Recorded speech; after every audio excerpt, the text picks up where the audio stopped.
tarde, sensação de estar começando agora. No programa de hoje, vamos falar da nossa língua portuguesa, o quinto idioma mais falado do mundo. Vamos começar falando do Museu da Língua Portuguesa, que acaba de ser inaugurado em São Paulo. Jarbas Mantovanini cuidou de todo o conteúdo do museu e vai conversar com a gente sobre ele. Amar o país é também ter amor pelo seu idioma. Mas volta e meia surgem modas que deixam a língua mais pobre. Quem ainda não ouviu frases como vou estar enviando, vou estar passando, vou estar fazendo? É a língua do telemarketing. O diretor da Associação Brasileira de Telemarketing, Jarbas Nogueira, vai falar da campanha que pretende acabar com o gerundismo em serviços de atendimento ao consumidor. Mas o gerúndio tem lá o seu lugar na nossa língua. O professor Sérgio Nogueira Duarte vai falar do uso correto do gerúndio no dia a dia e também de outros modismos perigosos.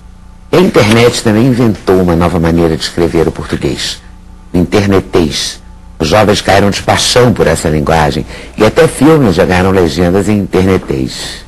O linguista Círio Pocente vai explicar até que ponto esse internetês pode atrapalhar ou não o nosso português. Ele surge lá no executivo do França. E o povo é muito bonito, né? E aí todo mundo usa. Internetês. Ele vai enriquecer ou vai empobrecer? Porque ele é uma realidade. Eu excluiria o dilema. Acho que nem enriquece, nem empobrece. As línguas não pioram. É um fato, né?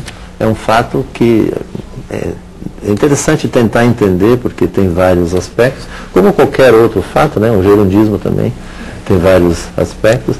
Mas eu reduziria a questão do internetês a duas ou três coisas, para dizer que as outras coisas que têm sido ditas sobre o internetês, a meu ver, são equívocos ou misturam questões de um nível com questões de outro. Então, o internetês é uma grafia, é um modo de grafar palavras. Ele não é uma linguagem, ele não afeta o texto, não tem nada a ver com pensar mais ou menos profundamente, os jovens serem mais ou menos claros ou mais ou menos banais. É só uma grafia, né? Segundo, ela é usada num suporte específico, ela é usada em computador.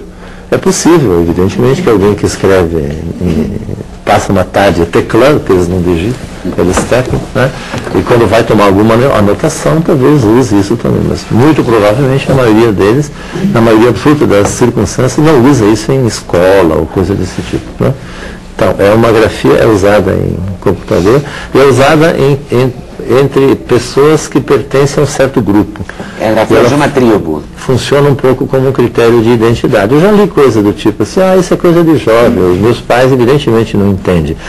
Mas não é para entender também. É um pouco como uma gíria, ela tem um papel de criador de identidade e ao mesmo tempo um papel de código secreto. Quando a gente era jovem que escrevia na língua do P, sei lá o quê? A língua do P é um fenômeno um pouco mais amplo, mas enfim, e é uma brincadeira, a gente tem essa coisa de código, claro, a língua do P tem essa coisa do código, né? E tem umas soluções que o internetês propôs que são muito interessantes por várias razões. Por exemplo, escrever não com N-A-U-M, né? Tem a ver com não usar o tio, é complicado de buscar o tio, então é mais fácil escrever mais letras, no caso, em outros casos eles abreviam, do que escrever o tio, né? Mas a solução é curiosa, porque a solução que eles dão para essa sílaba é igual à solução que um linguista brasileiro famoso deu para o ditongo nasal. Quer dizer que tem a vogal, a semivogal e uma consoante nasal, que nasaliza essa sequência e que desaparece quando você fala. Mas fonemicamente, estruturalmente, essa nasalidade existe. Tanto que ela aparece quando você deriva uma palavra. Por exemplo, o leão não tem N no fim, você fala leonino. Então o N está lá, né? Belém não tem nasal no final, em tese. Você fala belenense. Quando você aumenta a palavra, quando você deriva, a nasal está lá. Você não fala quando ela está na posição final. Então é uma análise sofisticadíssima.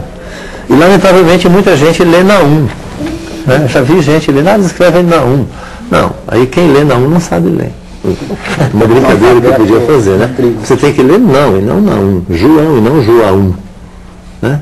O nome é João, não interessa como você escreve. O nome é João. É de certa forma caretice, porque para mim é mais difícil ler na 1 como não do que não. Mas é uma questão de experiência, de prática, né? A comparação que eu faço, que fiz algumas vezes, é pegue uma página de anúncios de apartamentos, de casas, e tente ler. É mais difícil entre aspas, do que ler internet texto, porque tem muito mais abreviação. Né? Agora, no jornal você vê esse tipo de escrita só nos anúncios, só nos pequenos anúncios.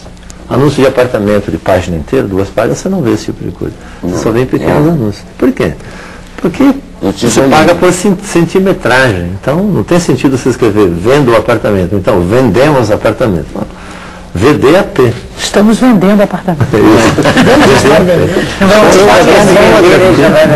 Acho que é só uma grafia e apresenta análises interessantes. Por exemplo, quando escreve cabeça com as consoantes, isso coincide com as escritas silábicas, que as escritas silábicas usam consoantes.